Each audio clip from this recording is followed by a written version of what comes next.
안녕하세요. 오늘도 사연 살롱을 찾아주셔서 감사합니다. 저는 황당한 일을 겪고 이혼을 한 40대 여성인데요.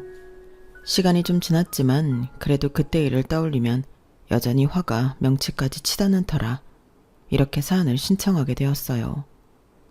모든 이혼 사유 중에 좋은 일로 헤어지는 부분은 없겠지만 저의 경우는 참 억울한 일에서 비롯되어 이혼까지 하게 되었는데요. 흔히 요즘 젊은 부부들은 효도는 각자 알아서 한다고 하던데 저는 그 의견에 대찬성입니다. 저도 나이가 아주 많은 편은 아니지만 그런 생각을 하지 못했거든요. 며느리니까 시어머니도 내 어머니라고 생각해 신경을 쓰는 게 도리라고 생각했는데 그게 시간이 가면 갈수록 저한테는 너무 힘들었어요. 뭐 좋은 소리라도 들었으면 모르겠는데 시어머니는 며느리인 제가 당신 아들이 벌어오는 돈을 앉은 자리에서 쉽게 까먹는다고 생각하셨어요. 그러니 저에게 돌아오는 건 불만과 잔소리뿐이었는데 정말로 남편이 돈이라도 잘 벌어왔다면 이런 사연 쓰지도 않았습니다. 저희 남편은 쥐뿔도 없는 사람이었거든요. 하지만 워낙에 자기 체면을 중시하는 남편기 살려주려고 첫 단추를 잘못 끼웠더니 죽 서서 개주는 꼴이 되었고 평생을 그렇게 살 수는 없었기에 저는 이혼이라는 결정을 할 수밖에 없었어요. 그들에겐 제가 복덩이였는데 그걸 전혀 모르더라고요. 아니, 모르는 건 그래도 참아줄 수 있었는데 시어머니는 자기 아들 덕에 제가 호강한다는 생각을 버릴 생각이 없더라고요. 거기에 더 나아가 제가 당신 아들 등에 빨대를 꽂았다고 생각해 저와 저희 엄마에게까지 무례하게 짝이 없게 행동하셨어요. 아, 정말 그건 못 참겠는 거 있죠. 그래서 저는 남편의 체면이고 뭐고 사실을 모두 까발려버릴 수밖에 없었는데요. 저도 제 살 길을 찾아야 했으니까요. 아니, 돈은 제가 다 벌고 실상은 제가 아니라 남편이 제 등에 빨대를 꽂고 지냈는데 남편은 자기 엄마가 대단한 착각을 하고 저를 함부로 대한다는 걸 다 알면서도 자기 체면 때문에 그걸 모른 척하려 했어요. 그런 걸 보니 더는 참을 수 없었죠. 그렇게 모든 사실을 까발려 놓으니 부부 사이는 물론이고 저의 결혼은 결국 파국으로 치닫을 수밖에 없었는데 지금부터 그 이야기를 시작해 볼까 합니다. 우선 제 이야기를 간략히 해보자면 저희 엄마는 제가 어릴 때 이혼하셨어요. 그리고 홀로 보험 일을 하시며 저를 키우셨는데 경제적으로는 많이 어려운 생활을 했죠. 엄마가 지금도 보험 일을 하고 계시지만 그때는 보험 일이라는 게 결코 큰 돈을 버는 일이 아니었거든요. 게다가 저는 환경 때문인지 원래 기질이 그런지 또래보다 금방 철이 들었는데 어린 마음에 인간이 살면서 돈이 정말 중요하다는 생각을 많이 했어요. 돈이 있으면 엄마가 남들한테 아쉬운 소리도 하지 않아도 되고 저 역시 하고 싶은 것, 갖고 싶은 것들을 고민 없이 살 수 있을 것만 같았는데 그래서 저는 일찍이 대학이 아닌 사회인이 되어 빨리 돈을 벌고 싶었죠. 그래서 학교 다니면서 다른 친구들은 자신의 진로 고민을 할 때 저는 뭘 해야 돈을 많이 벌 수 있을까 그 고민을 했어요. 그리고 고민에 고민을 거듭한 결과 저는 제가 좋아하는 일로 돈을 많이 벌고 싶다는 꿈을 꾸게 되었는데요. 그렇게 나는 뭘 좋아하나 내 자신을 들여다보니 저는 어릴 때부터 옷도 좋아하고 꾸미는 것도 좋아하는 여자아이였어요. 그래서 20살부터 주로 옷가게에서 일을 하게 되었죠. 나중에 나도 이런 가게를 차려 사장님이 될 거라는 생각에 뭐 하나 허투루 넘기지 않았죠. 사장님들은 그런 저를 야무지다 일머리가 있다며 좋아해 주시더라고요. 그러니 제가 뭘 물어보면 친절하게 알려주셨고 그렇게 남의 가게 일을 하며 저는 많은 공부를 할 수 있었어요. 게다가 마지막에 일을 했던 가게 사장님은 제가 옷가게 일을 하고 싶어 한다는 걸 아시고 저를 데리고 도매상가를 돌기도 하셨는데요. 그때마다 감사하게도 사장님은 제 조카예요. 나중에 자기 가게 차린다고 이렇게 열심히 저를 쫓아다니네요. 사장님, 다음에 제 조카가 혼자 오더라도 잘해주셔야 해요. 제가 제 딸만큼 아끼는 족하거든요. 너 빨리 정중하게 인사드려. 여기 바닥은 다 여기 있는 사장님 손바닥이거든. 너 이모 얼굴 똥칠하지 말고 잘해라. 사장님, 다음엔 제가 저 말고 우리 조카만 보낼 테니까 잘 부탁드려요. 오늘 보니까 머리가 너무 예쁘게 잘 말렸다. 이렇게 저를 자연스럽게 도매 사장님들에게 소개해 주셨는데 저는 그 덕을 엄청 크게 봤어요. 지금까지도 도매 사장님들은 저를 사장님의 친조카를 알고 계신데 그때 사장님이 인맥을 소개해 주지 않았다면 제가 하나하나 그 텃세를 뚫고 자리 잡기까지 힘들었을 거라 생각합니다. 그래서 지금까지도 저는 사장님과의 인연을 소중하게 여기며 명절이나 스승의 날 같은 때 선물도 하고 식사 대접도 하고 있는데요. 사장님은 그때 제가 당신 젊었을 때 모습 같아서 도와주고 싶었다고 하셨어요. 그러고 보니 제가 일하는 데 있어 인복은 좋은 편이었어요. 그렇게 매일을 열심히 치열하게 살다 보니 저는 30대가 되기 전에 제 가게를 가질 수 있게 되었어요. 솔직히 목이 아주 좋고 평수가 있는 곳은 아니었지만 그 돈을 모으기까지 속된 말로 먹을 것 안 먹고 입을 것 안 입고 돈을 모았어요. 남들 눈에 제가 궁상맞게 보였을지도 모르겠지만 저에겐 꿈과 목표가 있었기에 그 시간이 힘들지 않았어요. 오히려 하루하루 제가 바라는 꿈에 가까워지고 있다 생각해 늘 신이 났었는데요. 그렇게 마련한 제 가게이다 보니 저는 너무 행복했어요. 남들이 볼 때는 코딱지만한 보세 옷가게일지 모르지만 저에겐 전부였고 천국이었죠. 거기에 쇼핑몰이라고 하기엔 조금 민망하고 온라인 스토어를 통해 인터넷 판매도 하기 시작했는데 저는 그간의 경험을 살려 질 좋은 옷을 합리적인 가격에 팔고 싶었죠. 사실 이 일을 하다 보니 세상엔 다 팔지도 못하고 폐기하는 옷이 엄청 많더라고요. 유행도 너무 잘 타고 또 한철 입고 끝이라는 나쁜 말로 싸구려 옷들도 대충 만드는 곳도 많았는데 저는 그런 옷을 팔고 싶지 않았어요. 이미 다른 곳에서 그런 옷들을 많이 팔고 있었으니 저는 좀 차별화를 두고 싶었죠. 디자인만 어필해 비싸게 옷을 팔아봤자 질이 떨어지면 그 옷도 낭비고 그 옷을 사간 고객도 다른 옷을 재구매하러 오지 않을 거라 생각했어요. 저는 어쩌면 시간이 많이 걸릴지 몰라도 저희 가게의 진가를 알아봐주는 단골이 많은 가게로 성장시키고 싶었어요. 그래서 오프라인에만 매달릴 수 없다는 생각을 개업 초창기 때부터 했는데 그렇게 6, 7년 정도 꾸준히 노력하니 서서히 저의 바람은 현실이 되었어요. 거기에 저도 블로그 및 라이브 쇼핑 같은 미디어 홍보를 꾸준히 하려 노력했는데 일부러 제 가게를 찾아와 주는 손님도 많으셨죠. 그렇게 장사를 하다 보니 온오프라인 순수익이 어지간한 대기업 다니는 사람 연봉만큼은 거뜬히 가져갈 수 있게 되었는데요. 그때가 돈 버는 재미도 있고 더 가게를 발전시키고 싶은 마음에 누굴 만날 생각은 아예 하지도 못했답니다. 그러다 어느 정도 가게가 운영 시스템이 안정화되면서 비로소 여유라는 게 생겼는데요.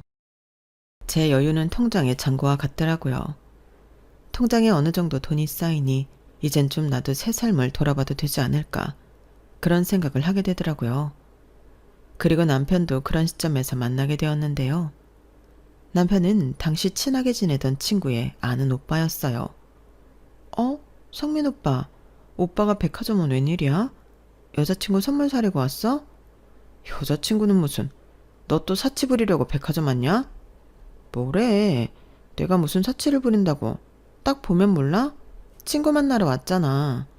농담이지, 왜 이렇게 발끈해. 너도 나 솔로인 거 알면서 장난쳤잖아.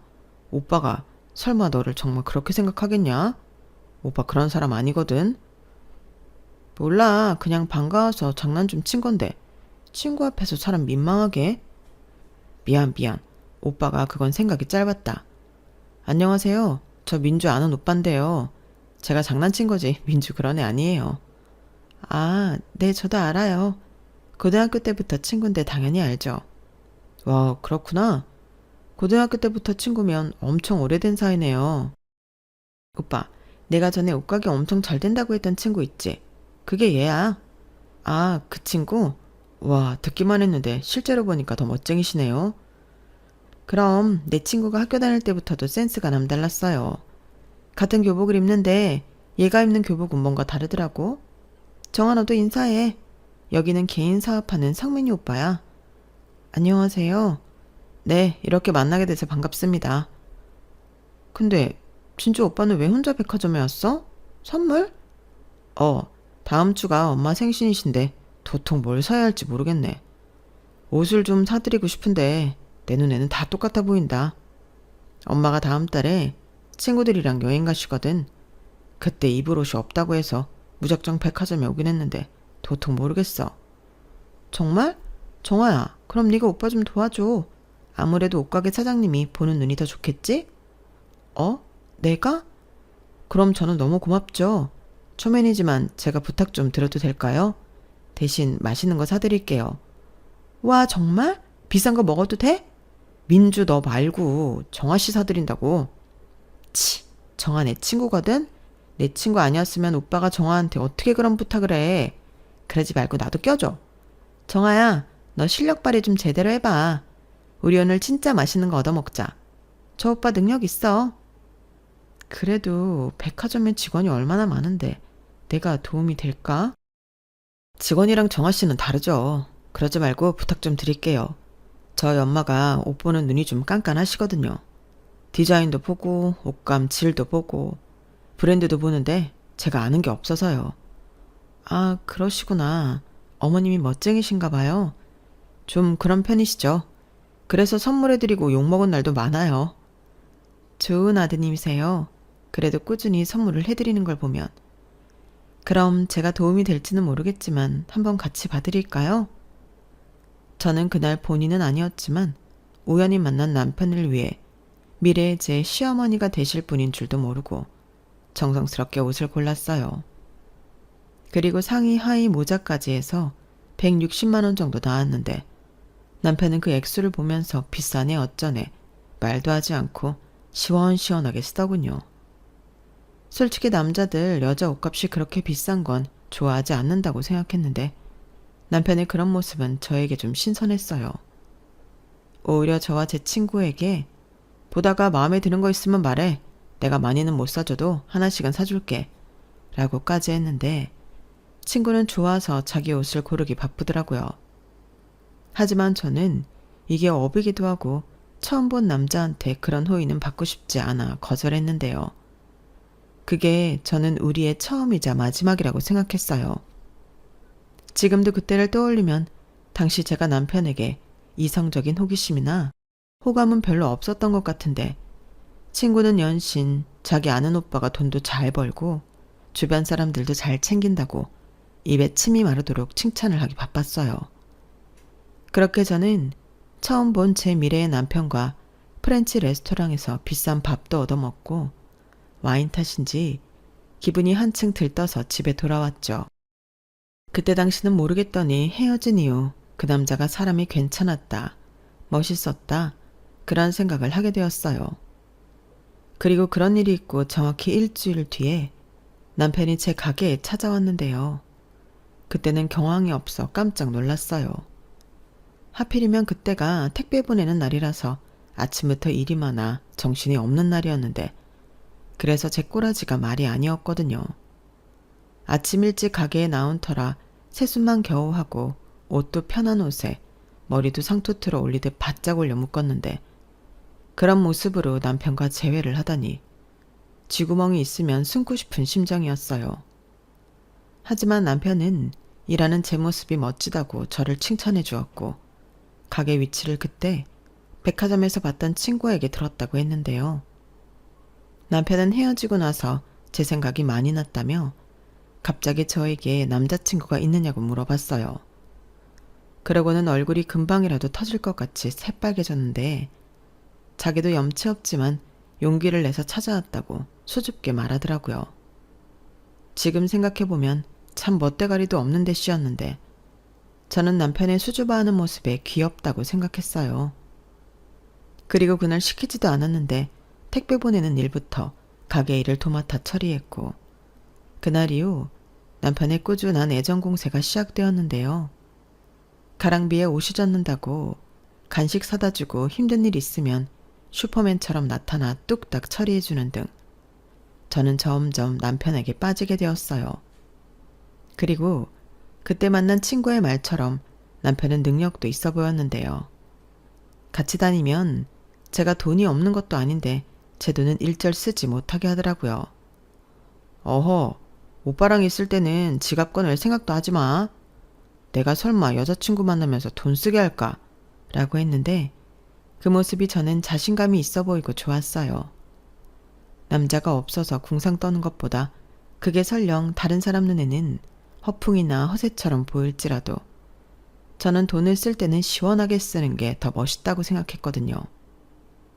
그리고 연애하면서 이야기를 자주 나누다 보니 남자친구는 이남 중 차남으로 위로 형이 있다고 했어요. 형보다 자기 어머니에 대한 효심이 지극하더라고요. 저도 홀어머니 밑에서 자랐고 남편 역시 아버지가 병으로 돌아가셔서 홀어머니 밑에서 자랐는데 그래서일까요? 저희 두 사람은 자기 엄마에 대한 생각이나 마음이 비슷해서 대화가 잘 통했어요. 그렇게 연애를 2년 조금 넘게 했는데 특별하게 싸운 기억도 없었고 남편은 제가 당신의 천생연분이라며 하루라도 빨리 결혼하고 싶어 했죠. 제가 당시 엄마와 살다 따로 나와 지내고 있었는데 청약이 당첨되어 기다리던 아파트가 완공이 되었거든요. 그리고 청약 받았을 때부터 그 집이 완공되면 엄마랑 둘이 살아야겠다 생각하고 있었는데 제가 연애 중이라는 걸 알고 있던 엄마는 제 아파트에 들어가지 않겠다고 완강하게 말씀하셨어요. 이유는 뻔했죠. 뭐하러 나까지 그 집에 들어가니? 너 시집 가야지. 그 아파트에 신혼살림 차려도 되고 아니면 팔아서 더 큰 집 가. 엄마는 지금 사는 집이 편하고 좋아. 어차피 혼자 사는데 이 정도면 딱이지. 라고 하셨는데 저는 엄마에게 그 아파트를 주고 시집을 갈 생각이었거든요. 기껏 어렵게 청약받아 돈까지 다 냈는데 시집 간다고 홀랑 팔아버리고 싶진 않았어요. 그러다 이 사실을 알 리 없던 남편의 프로포즈를 받았고 저는 고민할 수밖에 없었는데요. 그런데 남편의 말이 지금 수금이 밀려서 묶인 돈 때문에 한 2년은 월세에 살아야 한다고 하더라고요.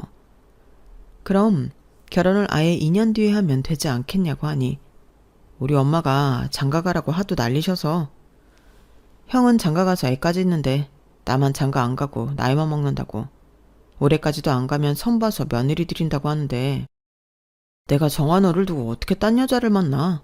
그건 있을 수도 없는 일이지. 라고 했는데요. 그 말을 듣는데 괜히 조급한 마음이 들었어요. 막말로 내가 집이 없는 것도 아닌데 괜히 사랑하는 남자를 딴 여자한테 뺏길까 묘한 질투심이 났죠.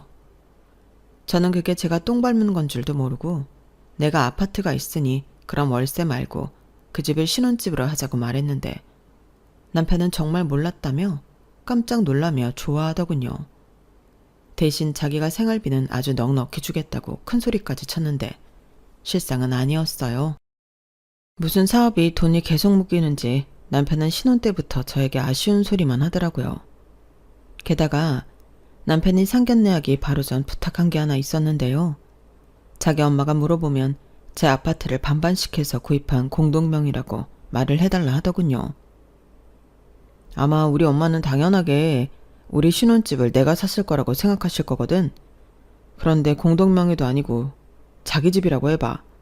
아마 엄청 실망하실 거야. 그래서 그러는데 부탁 좀 해. 남편은 사실 저에게 말하지 않은 게 있다며 진지한 얼굴로 이렇게 말했어요. 사실 있잖아. 나는 형한테 컴플렉스가 있어. 형은 공부도 잘하고 지금 공기업에 다니고 있거든. 형수도 중학교 영어교사고. 그래서 엄마가 형에 대한 애정이 남달라. 그런데 나는 아무리 노력해도 공부는 도통 잘하지 못했고 대학은 수도권 4년제 나오긴 했지만 형이랑 늘 비교당했지. 직업도 그래. 지금이야 내가 사업해서 돈도 제법 벌고 생활비에 용돈 들이고 있어서 이젠 나를 달리 보지만 내가 사업하기 전에는 엄마가 나는 쳐다도 보지 않았어. 근데 내가 정한 너랑 결혼하는데 네 아파트에 들어간다고 해봐. 나를 또 형보다 못한 자식으로 생각할 거잖아. 라고 하는데 솔직히 이해는 가지 않았죠. 결혼하는 마당에 자기 엄마가 자기한테 실망을 좀 하면 어떤가요? 우리만 잘 살면 될 일인데 남편은 평생 차별받고 살았기 때문에 앞으로는 그러고 싶지 않다고 했어요. 거기에 형까지 요즘은 자기를 달리 보고 인정도 해주는데 자기 사업이 요즘 좀 힘들다는 걸 알면 다시 자기한테 한심하다느니 답이 없다느니 그런 소리를 할 것 같아 의식이 된다고 하더라고요. 그때 당시 남편의 사업은 좀 힘들다고 했는데 워낙에 그동안 벌어놓은 것이 있어 자기는 극복할 수 있다고 했어요. 그런데 자기 가족들은 그런 건 하나도 안중에 없고 눈에 보이는 결과만 본다며 아마 저도 자기 형수랑 비교를 당할 수 있다고 저도 하지 않는 걱정을 한가득 했는데 저는 오히려 그 모습이 짠하더군요. 남이라고 할 수는 없지만 다른 사람을 의식해 스스로 피곤하게 사는 거잖아요. 하지만 제가 사랑하는 마음이 커서인지 얼마나 어릴 때부터 받은 상처가 크면 저럴까 측은하게 느껴졌는데 그래서 저는 알겠다고 했어요. 정말로 명의를 공동명의 해달라는 것도 아닌데 말이야. 사랑하는 남자를 위해 해줄 수 있다고 생각했던 거였죠. 하지만 그건 제 고생의 길의 서막이었는데요. 결혼 후 저는 남편의 엄청난 거짓말에 강한 배신감을 느껴야만 했거든요.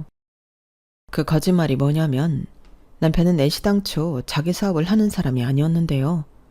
그냥 작은 사업체의 직원이었어요. 월급도 야근이나 특별수당 같은 걸 많이 받으면 300만 원 정도였고 일이 너무 없을 때는 200 정도였는데 솔직히 기가 막혔죠. 남편은 알고 보니 평균적으로 한 달에 250만 원에서 왔다 갔다 하는 돈을 벌고 있었어요. 그걸 어떻게 알게 되었냐면 제가 제 사업을 하다 보니 종합소득세 같은 걸 신고하고 납부하니 남편은 어느 정도 냈는지 궁금해서 물어봤거든요. 게다가 이젠 여자친구가 아닌 제 와이프인데 남편 회사가 어디 있는지는 알아야 하지 않겠어요. 그래서 결혼 후 이것저것 물으니 남편은 하는 수 없다는 듯 사실은 털어놓더라고요. 게다가 자기 엄마한테 매달 100만 원씩 생활비를 드리고 있었는데 그 쥐꼬리만한 월급에서 100만 원을 따박따박 붙여드리고 있다고 했어요. 우리 엄마가 달리 소득이 없으니까 나는 형이랑 100만 원씩 생활비 드리고 있어. 라고 하는데 황당 그 자체였어요. 아주버님이야 돈을 제법 버니 100만 원씩 척척 낼 수 있겠지만 저희 남편은 완전히 황새 쫓아가려다가 뱁새 다리 찢어지는 꼴이었어요. 하지만 그놈의 가오가 뭔지 남편은 그럼에도 불구하고 꾸역꾸역 자기 엄마와 형에게 돈 잘 버는 사업과 코스프레를 하고 싶어 했는데요. 그래놓고 저한테까지 속이며 생활비까지는 가져다 줄 수 없으니 이실직고 하는 거였어요. 그러면서 또 한다는 말이 제가 자기가 사업사 하는 사람이 아니라고 하면 결혼 안 해줄 것 같아 거짓말을 했다고 했는데 저는 완전히 뒤통수를 3개 얻어맞은 기분이었어요. 정아야, 거짓말해서 미안해. 근데 나도 중간에서 마음고생 많이 했어. 사실 나 사업하다 여러 번 망했었고 사업보다는 안정적인 월급쟁이가 낫다고 생각해서 지금 일에 만족하기도 하는데 자기 친구 있잖아, 민주. 민주는 내가 사업할 때부터 알던 동생이라 갑자기 나 사업 망해서 지금은 남 밑에서 일한다고 할 수가 없었어. 그래서 말 못한 거야. 그래도 그렇지. 그럼 적어도 우리 결혼하기 전에는 사실을 말했어야 하지 않아? 지금 얼마나 많은 사람을 속이고 있는 건데 내가 무슨 자기 돈 보고 결혼했어? 사실대로 말했어야지. 그건 그런데 나는 자기한테 잘난 남자이고 싶었단 말이야. 그래서 다시 사업을 해야 하나 고민까지 했는데 사업도 돈이 있어야 하지. 뭐라고? 나한테 잘 보이고 싶어서 사업을 한다고? 사업이 무슨 애들 장난이야? 누가 그렇대. 나도 여러 번 망해봐서 사업 어려운 거 알아. 그래서 더 자기가 대단하다고 생각한다고. 나는 그것 말고는 정아 너 속인 거 하나도 없어. 내가 앞으로 열심히 일해서 돈 많이 벌면 되잖아. 어? 거짓말한 건 진짜 미안해. 한 번만 봐주라. 그러니까 누가 돈 때문에 그러냐고. 난 끝까지 자기가 날 속인 게 너무 화가 나는 거야. 정아 널 너무 사랑해서 그랬다니까. 놓치기 싫어서 그랬어. 내가 별 볼 일 없는 남자였어 봐. 네가 날 과연 좋아했을까? 그야. 저는 남편의 풀 죽은 모습에 머릿속이 복잡했어요. 맹세코 저는 남편의 돈 때문에 남편을 사랑한 건 아니었는데 남편이 저렇게 확고하게 말을 하니 또 제 마음속의 한 구석은 그런 마음이 있지 않았을까 선뜻 아니라고 확답을 하지 못하겠더라고요. 그래서 지금 아니면 다음은 없다. 거짓말한 거 있으면 지금 당장 모두 이야기하라고 했는데 남편은 자기 엄마를 걸고 그런 게 없다고 믿어달라고 하더군요. 하지만 다른 건 다 떠나 월급이 250 수준이라는 게 마음에 걸렸는데요. 그중에 100만 원은 시어머니 드리고 150만 원 남은 거에서 자기 쓰는 카드값 교통비 100만 원 쓰면 저에게 가져다 주는 돈은 50만 원에 불과했어요. 그것도 말이 50만 원이지 카드값이 오버하면 받지도 못하는 돈이었는데요. 그러니 생활비는 제 돈으로 쓰게 되었죠. 한 1년 정도 지나니 남편은 아예 저한테 따로 돈을 주지도 않았는데 자기 집에 가서는 시어머니나 아주버님 내외에겐 여전히 돈을 잘 버는 사업가 코스프레를 하려 했어요. 당연히 저는 그게 너무 싫었죠. 그래서 초반에는 부부싸움도 엄청 했는데요. 남편은 자기 체면을 생각해 그 정도는 맞장구 쳐줄 수 있는 거 아니냐고 뻔뻔한 모습을 보였어요. 사실상 그때부터 부부 사이는 금이 가고 있던 거였는데 결혼은 연애랑 다르니 헤어짐을 결정하는 건 쉽지 않았죠. 다만 그때까지는 남편이 저에게 직접적인 이혼 사유가 될 만한 행동을 하지 않는다는 것도 한몫했는데요. 남편은 허세를 부리기를 좋아하고 돈을 잘 벌지 못한다는 것만 빼면 데리고 사는 데는 문제가 없었어요. 집안일도 알아서 척척하고 술 문제, 여자 문제, 주식이나 도박 같은 것도 하지 않았는데 제가 가게 일이 바쁘고 힘든 날이면 그것까지 와서 기꺼이 했거든요. 그러니까 시댁과 연관되어 있지 않으면 굳이 제 앞에서 허세를 떨지 않았으니 그럭저럭 괜찮은 남편이었는데 저희 친정엄마는 남편이 저와 당신에게 잘하니 그것만으로 당신 사위를 엄청 챙기고 좋아하셨죠. 엄마는 아빠한테 그런 대접을 받아본 적이 없다며 딸인 저라도 다정한 남자를 만나 다행이라고 하셨거든요. 게다가 허세 떠는 걸 좋아하는 남자는 저희 엄마한테도 참 잘했는데요. 친정엄마를 모시고 식사를 할 때면 알아서 비싼 식당을 예약해 그 돈을 자기가 내곤 했어요. 거기에 남편은 장모 선물도 빼먹지 않고 자기 돈으로 사왔는데 그러니 저희 엄마는 당신 사위를 좋아할 수밖에 없었죠. 그리고 그렇게 사위 잘 둬서 좋다고 하는 엄마를 보고 저 역시 참고 산 건 또 있었는데요. 하지만 남편이 그렇게 저희 엄마한테 점수를 따는 동안 시어머니는 며느리인 저한테 사사건건 시비를 걸지 못해 안달이셨어요. 한 번은 제 가게에 놀러를 오셔서는 가게라고 코딱지만한데 너 여기서 돈은 벌긴 하니? 라며 얼굴 가득 인상을 찌푸리셨는데 저는 그게 은근 자존심이 상했죠. 그래서 어머니 저 여기서 꽤 벌어요 라고 했는데요. 시어머니는 족제비 눈을 하고는 벌긴 뭘 벌어? 옷 가격도 그래. 이렇게 싸게 팔아서 얼마를 남기니? 우리 아들만 고생하겠네. 라며 제 말을 믿지 않으셨어요. 허세에 거짓말을 하고 있는 건 당신 아들인데 제가 돈도 못 벌면서 자기 앞에서 큰 소리 친다고 생각하시는 눈치였다니까요. 그리고 시어머니는 당신 아들이 돈을 잘 버니 제가 당신 아들 돈으로 돈 많은 사모님 놀이를 하고 있다 생각하셨는데 그런 생각을 하게 된 계기가 딱 한 번 있었어요. 그건 바로 제 위 형님 때문이었는데요. 저희 형님은 직업이 교사이긴 하나 명품도 좋아하고 사치가 좀 있는 편이셨어요. 저도 뭐 직업도 그렇고 마음에 드는 건 가격을 생각하지 않고 명품이든 보세든 사는 편이었는데 아무래도 옷 코디 사진을 찍을 때 가방이나 신발 같은 건 좀 좋은 걸로 매치해야 옷도 살아나거든요. 그래서 저도 명품 가방은 꽤 있는 편이었죠. 그날은 아주버님 생신으로 시댁에서 가족들끼리 밥을 먹기로 한 날이었는데 아무 생각 없이 샤넬 가방 하나를 메고 가게 된 게 화근이었어요. 평소에 그 가방을 갖고 싶었다는 형님이 오지랖을 떨기 시작했거든요. 어머 동서, 이 가방 산 거야? 나는 너무 비싸서 가서 구경만 하고 못 사는데 동서는 간도 크다. 어떻게 이걸 살 생각을 다 했어? 이거 내 월급 2달치는 줘야 하던데. 서방님이 진짜 동서한테 잘해주나 보다. 이런 가방도 사주고. 부럽다. 라고 했는데 그 가방은 순수하게 제 돈으로 산 거라 황당했죠. 그런데 남편은 저한테 아무 말 하지 말라는 듯 눈짓 손짓 난리도 아니었고, 형님은 제가 아무 말도 하지 않으니 시어머니한테 제 가방을 가져가 이야기하기 시작했어요. 그러자 시어머니가 도끼 눈을 뜨고 저에게 다가와 심한 말을 퍼붓기 시작했는데요. 지금 생각해도 억울하고 분하기만 한데 제가 왜 제 돈으로 산 가방을 가지고 혼나야 하죠? 이 가방이 그렇게 비싼 거니? 아, 너는 생각이 있어 없어? 코딱지만한 가게에서 맨날 손님도 없이 파리만 날리던데 네가 무슨 이런 비싼 가방이 필요하냐? 어머니, 오해세요. 그 가방 제가 벌어서 제가 산 거예요. 뭐? 지금 그 말을 나더러 믿으라는 거냐?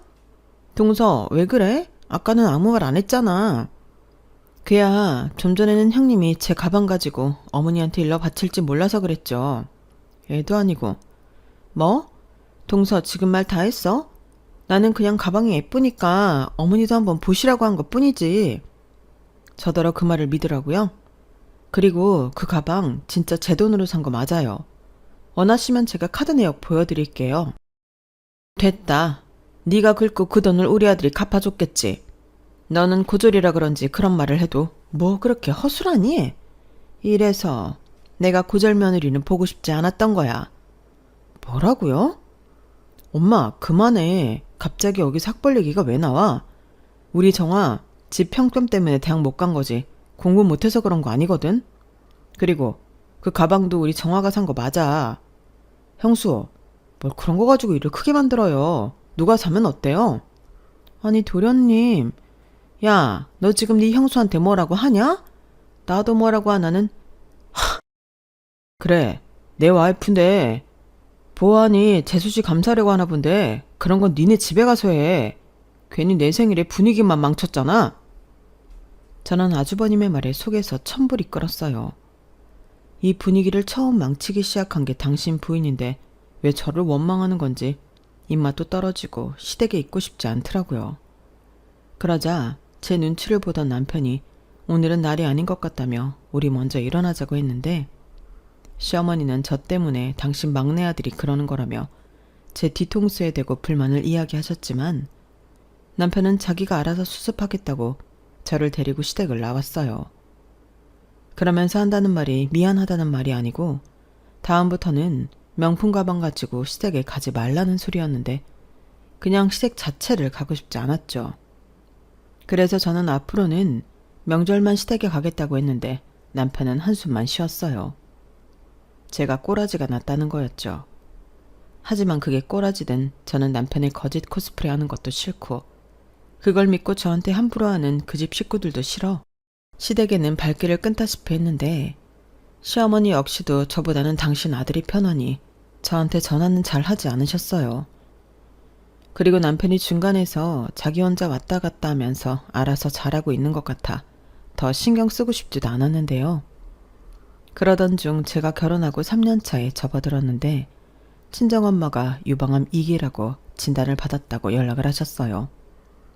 빠르면 빠를수록 좋다며 당장 수술을 하자고 했다는데 엄마도 암일 줄은 몰랐다며 많이 놀란 눈치더라고요. 그래서 저도 속은 달달달 떨렸어도 겉으로는 침착하게 엄마의 병원 일정을 모두 맞춰드렸는데 다행히 수술은 잘 끝나 항암까지는 하지 않아도 된다고 하셨어요. 정말 다행이었죠. 거기에 엄마는 당신 보험이 있다며 저더러 계산할 필요 없다고 하셨는데요. 저는 자식된 도리를 하고 싶어 제가 수술비와 병원비를 모두 결제했어요. 그러면서 보험금이 나오면 그건 엄마 가지시라고 했는데 엄마는 펄쩍 뛰며 이렇게 말씀하셨어요. 보험이 있는데 뭐하러? 그러지 말고 엄마가 보험료 나오면 바로 너한테 입금해 줄게. 이렇게 말씀하셨는데 저는 싫다고 했어요. 자식이라고 저 하나인데 그 정도도 못하겠냐고. 내가 하고 싶어 그러니 그냥 받으라고 했는데 그러자 엄마가 마지못해 알겠다고 하셨어요. 그 후 저는 남편에게 이 사실을 말했고 어차피 제 돈이었기 때문에 남편은 잘했다고 했는데 문제는 시어머니셨어요. 남편한테 저희 엄마가 유방암이라는 걸 듣고는 연락을 하셨더라고요. 아우, 얘기 들었다. 너도 놀랐겠네. 홀어머니 하나인데 암이라니. 나도 우리 남편 간암으로 보내서 그 마음 뭔지 안다. 그래도 수술 잘 받고 끝났다니 얼마나 다행이니? 라고 하시는데 웬일로 저랑 우리 엄마 걱정을 다 해주시는 건지 전까지 깊숙이 박혀있던 나쁜 마음이 누그러드는 거 있죠. 그리고는 오랜만에 가족끼리 다 모여 밥 한 번 먹자고 하셨는데 저는 알겠다고 했어요. 그리고 그날은 과일이며 소고기 세트며 바리바리 싸들고 갔는데 남편이 기분 좋아서 하루 종일 싱글벙글했어요. 그런데 시어머니는 제가 사들고 온 것도 전부 당신 아들이 산 걸로 아셨고 심지어 맛있게 식사한 후엔 우리 아들 덕에 오랜만에 소고기 맛있게 먹었네? 역시 우리 막내 아들이 최고야. 라며 생뚱맞게도 남편에게 고맙다 하셨죠. 남편은 제 눈치를 보면서도 뭘 이까짓 거 얼마나 한다고 내가 다음에 또 사올게 라며 역시나 거짓말을 하더라고요. 저는 당연히 기분이 언짢았죠. 그런데 남편이 다가와 미안해. 근데 거기에 대고 자기가 산 거라고 하면 나도 체면국이고 엄마도 민망하니까 그냥 이렇게 넘기자. 자기 돈이 내 돈이고 내 돈이 자기 돈이지. 우리 부부잖아. 이렇게 말했는데 저는 그 말이 참 이기적으로 들렸어요. 내 돈이 자기 돈이면 자기 돈도 제 돈인데 저는 그 돈 구경도 못 해봤으니까요. 그리고 좋은 분위기가 무르익을 쯤 시어머니는 그래서 사돈은 퇴원하셨니? 병원비가 꽤 나왔을 텐데 그 돈은 어떻게 했어? 설마 네가 낸 건 아니지? 라고 물으셨는데 저는 이번에 사실 그대로 이야기하고 싶었어요. 그래서 제가 냈어요 라고 냉큼 말했고 그 말에 시어머니는 뭐라고? 사돈은 보험도 없다니? 아니 보험이라는 양반이 자기 보험도 없다는 거야? 라고 꽤나 심각한 얼굴로 물으셨는데 저는 아무렇지 않게 대답했어요. 보험은 있으신데 그냥 그 돈은 엄마 가지시라고 했다고요. 제가 자식인데 제가 병원비 정도는 낼 수 있죠. 이렇게 말했어요. 그러자 시어머니는 순식간에 얼굴이 사나워지셨는데요. 야, 뭐라고? 자식인데 병원비 정도는 낼 수 있다고?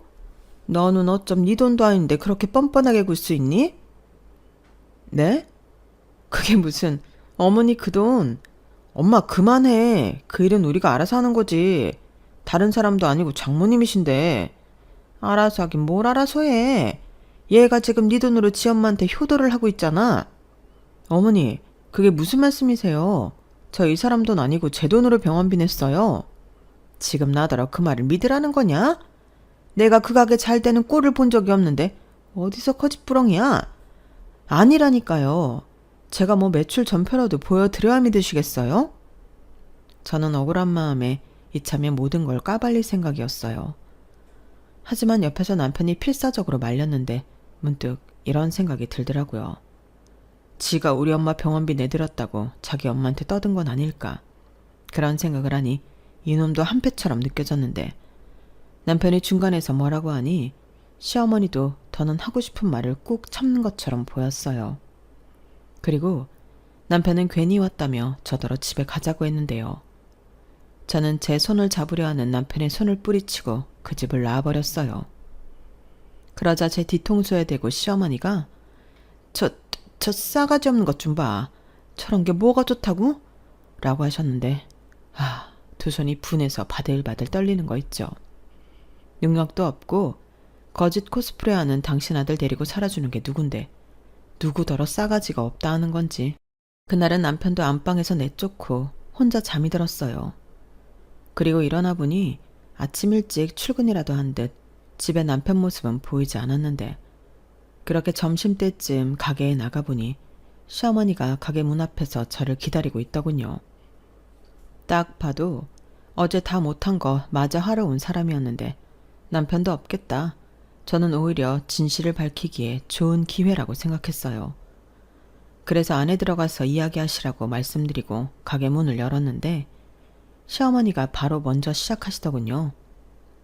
너는 지금 시간이 몇 시야? 이렇게 게을러 터져서 무슨 장사를 한다는 거니? 오늘만 늦게 나왔어요. 어제 하도 억울해서 잠을 설쳤거든요. 네가 억울하긴 뭐가 억울해? 나야말로 분이 안 풀려서 밤새 한숨도 못 잤다. 아니 너는 낯짝도 두껍지? 네 돈도 아니면서 어떻게 네 엄마한테 생색을 낼 수 있냐? 몇십만 원도 아니고 몇백을? 몇백이나 많아 제 돈이라니까요. 무슨 말도 안 되는 소리야. 너 남의 돈으로 기분 내는 거 아니다. 얘가 진짜 큰일 나래네. 안 되겠다. 너 가만히 있어. 시어머니는 갑자기 핸드폰을 꺼내더니 뭘 찾고는 바로 통화 버튼을 눌렀어요. 그러고는 네 사돈 접니다. 퇴원하셨다는 말은 들었는데 몸은 괜찮으세요? 라고 하는데 저는 진짜 깜짝 놀랐어요. 아니 거기서 저희 엄마한테 전화를 할 거라고는 상상도 하지 못했거든요. 그래서 제가 전화를 뺏으려 하니 시어머니는 도망이라도 치듯 서둘러 이야기를 이어가셨는데 저는 그때 피가 거꾸로 솟는 것만 같았어요. 다름이 아니라요. 병원비가 꽤 나온 것 같던데. 네, 그러니까요. 그렇게 많이 나왔군요. 그런데 그걸 정화가 안 받는다고 했다죠? 제가 그 말을 듣고 그건 아니라고 적은 돈이 아니니 받으라고 하고 있는 중입니다. 그렇잖아요. 자기 남편이랑 상의도 안 하고 그렇게 큰 돈을 덥석? 네. 그럼 보험금 나오면 주시는 걸로 알아도 되겠죠? 역시 사돈이랑 직접 이야기하는 게 나았네요. 감사합니다. 그럼 몸조리 잘하시고요. 부탁 좀 드려요. 어머니, 지금 뭐 하는 짓이에요? 왜 저희 엄마한테 그런 소리를? 왜긴 네가 말이 도통 통하지 않으니까 그러지. 네 엄마도 죄송하다고 어쩔 줄 몰라 하신다. 왜 부모를 부끄럽게 만드니? 진짜 너무하시네요. 제가 자식 때문에 부끄러운 게 뭔지 진짜 제대로 알려드려요? 어머니는 계속 제가 어머니 아들 덕에 떵떵거리고 산다고 생각하시죠? 그 반대예요. 어머니 아들이 지금 제 돈으로 돈 잘 버는 사업가 행색을 하고 있는 거라고요. 얘가 지금 뭔 소리를 하는 거야? 내 아들이 왜? 그리고 우리 아들은 너 만나기 전부터도 사업하고 있었어. 어디서 내 아들을 모함해? 너 괜히 이 자리에 우리 아들 없다고 거짓말하는 거지. 아이고 진짜 너 무서운 애다. 우리 아들이 힘들게 번 돈을 지 마음대로 쓰고 다니더니 이제는 우리 아들이 네 돈으로 사업가 행색을 한다고? 너 무슨 정신병 있니? 저야말로 묻고 싶네요. 어머님은 왜 제 말은 모두 거짓말이라고 생각하세요? 그리고 하나 더 물어보고 싶은데요. 만약에 저희 엄마가 아니고 어머님이 암이라 병원비 내드렸다면 어머니야말로 그 돈 저희한테 돌려주실 수 있으세요? 뭐라고? 야, 지금 이게 경우가 맞는 소리니? 너는 내 아들 돈으로 네 엄마 병원비를 내고 생색을 내는 거고 나는 우리 아들 돈으로 효도를 받는 건데 지금 이게 같아? 말이야 바른 말이지. 니네 엄마도 진짜 사람 이상하다. 딱 봐도 자기 딸이 돈이 없는데 그 돈을 냉큼 자기 주머니에 넣겠대? 사위는 뭐 땅 파서 돈 주워오니? 척이면 척이지. 사위 되는 거 다 알면서 꿀꺽 하시는 거잖아. 사위가 그렇게 만만해? 저는 도저히 말이 통하지 않는 시어머니에게 질릴 대로 질렸어요. 그래서 더 이상 말상대를 하기보다 눈에 보이는 증거를 보여드리는 게 낫겠다 생각했고 저는 시어머니에게 그간 제가 얼마나 많은 돈을 벌었는지 장부와 인터넷 쇼핑몰 주문권을 보여드렸는데 좀 전까지만 해도 저더러 거짓말한다고 펄쩍 뛰던 시어머니는 눈이 왕방울처럼 커졌어요. 그리고는 이게 정말이니? 이 숫자가 네가 번 돈이라고? 라며 저를 놀란 눈으로 쳐다보셨는데 내친김에 저는 저희 엄마에게도 보여드린 적이 없던 통장 잔고들을 보여드렸어요. 그리고 세게라도 박듯 이렇게 말했는데요. 참고로 지금 살고 있는 아파트도 제가 단독명이고요. 어머니 아들은 혼수만 몇 가지 해온 게 다였어요.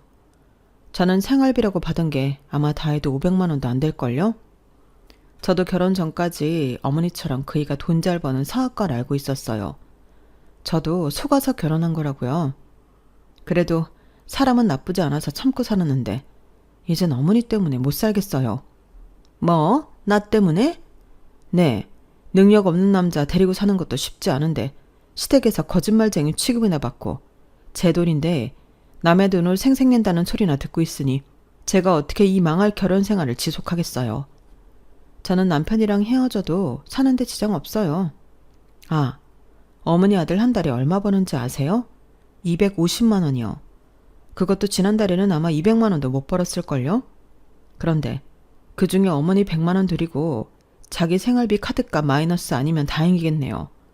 가끔 힘들면 마이너스 통장 쓰는 것 같던데, 그러니 당연히 모아둔 돈도 없을 거고 생활비는 그나마 제가 다 대고 있으니 다행이라고 생각하고 있겠죠.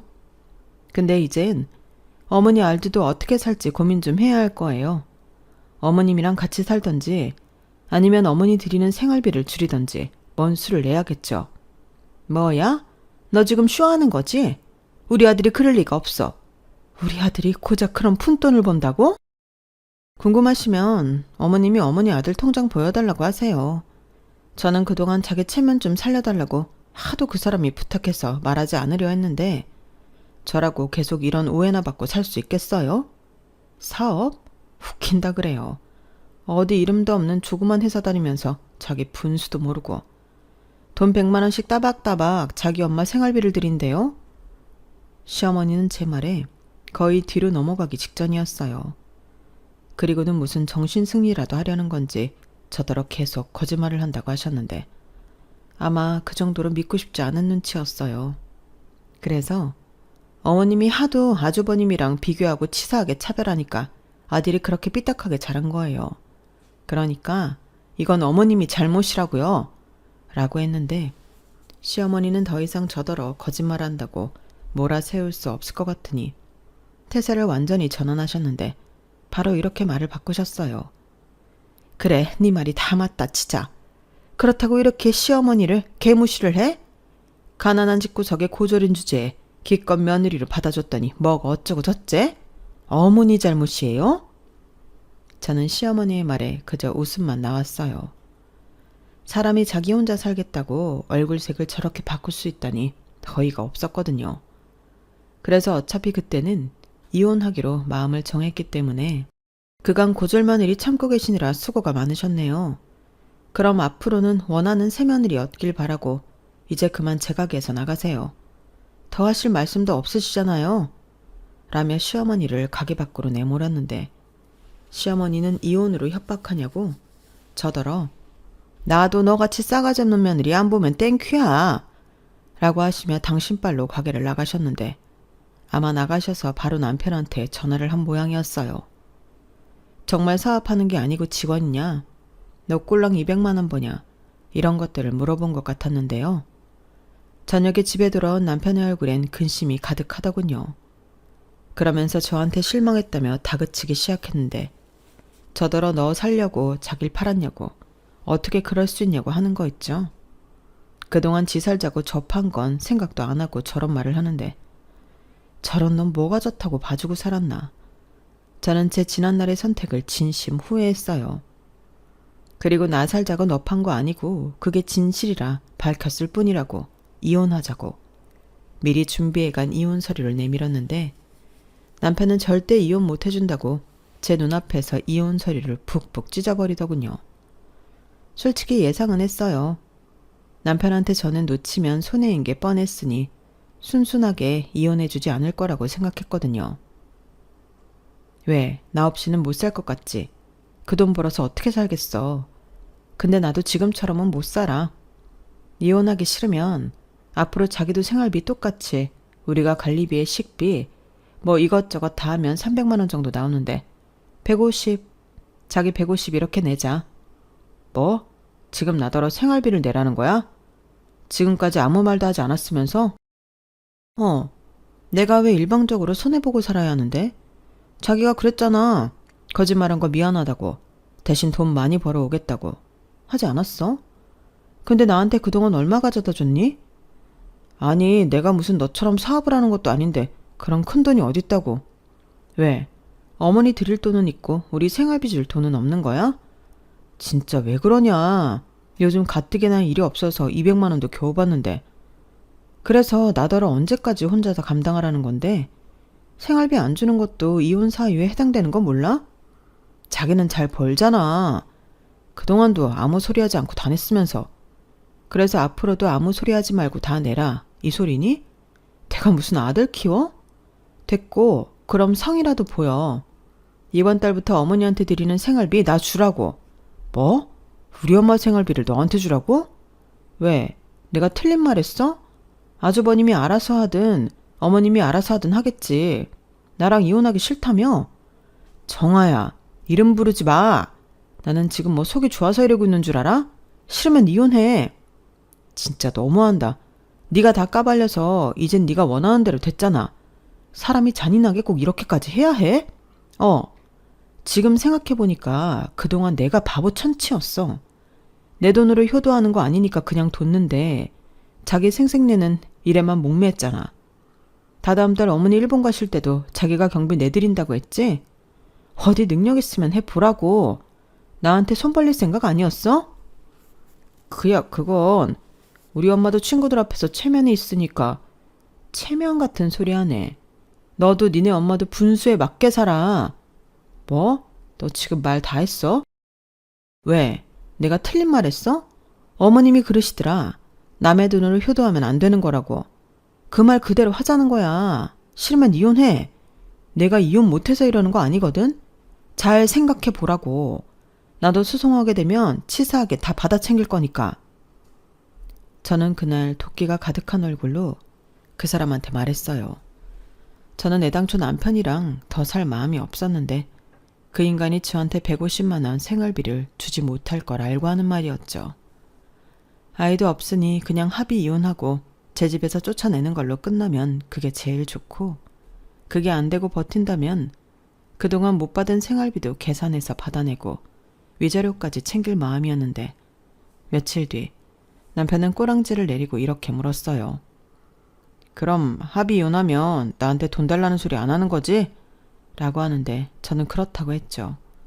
그러니 냉큼 도장 찍고 내 집에서 나가라고 했는데 그 인간 어지간히 돈이 없긴 했는지 도장을 찍고 짐 싸서 그날 바로 나갔어요. 그때 속이 얼마나 시원했는지 알턴니가 빠진 기분이더라고요. 이혼하고 며칠 뒤 남편을 소개해줬던 망할 친구 민주한테서 연락이 왔어요. 자긴 정말 몰랐다며 이젠 이혼해서 남남이 된 그놈 근황을 이야기해주는데, 제가 몰랐던 사실이 하나 더 있더군요. 그놈이 돈이 부족할 때마다 마이너스 통장 외에 소액 대출을 받아 쓴 게 있었나 봐요. 그동안도 쓰고 갚고 살았기 때문에 남의 돈 무서운 줄 모르고 쓴 것 같았는데, 그놈의 체면 때문에 자기 엄마 여행 경비 된다고 대출을 더 받았다가 회사가 어려워져 해고가 되는 통에 여기저기 돈 빌리느라 정신이 없다고 했어요. 그 좋았던 평판도 결국엔 그놈의 허세와 돈 때문이었는데, 그게 다 거짓이라는 걸 알게 된 사람들이 그놈을 좋게 볼 리가 없었죠. 결국 자기 엄마 생활비는커녕 자기 엄마 사는 집까지 담보로 잡혀 돈을 빌려야 하는 판이었는데, 그 엄마라는 여자가 난리가 났답니다. 왜 너 때문에 자기 집을 담보로 잡아야 하냐고. 너 같은 아들 필요 없으니 연을 끊자고 했다는데, 여기서 더 황당한 건 뭔 줄 아세요? 아주버님이 자기가 독박 쓸까 두려워 형님이랑 도둑 이사하고 잠수를 타버렸어요. 그러니 졸지에 여기저기에서 생활비도 끊긴 시어머니였는데 쌤통이었죠. 아무튼 이젠 의지할 곳이 모두 사라진 시어머니셨는데, 그러게 돈 잘 벌고 못난 당신 아들 데리고 사는 저한테 왜 그렇게 하셨는지, 남은 인생을 후회하고 사셨으면 좋겠네요. 그에 반면 저는 남편과 헤어지고 집값도 오르고 매출도 뛰었는데, 고민 끝에 집을 팔고 친정엄마와 살 집을 새로 구했어요.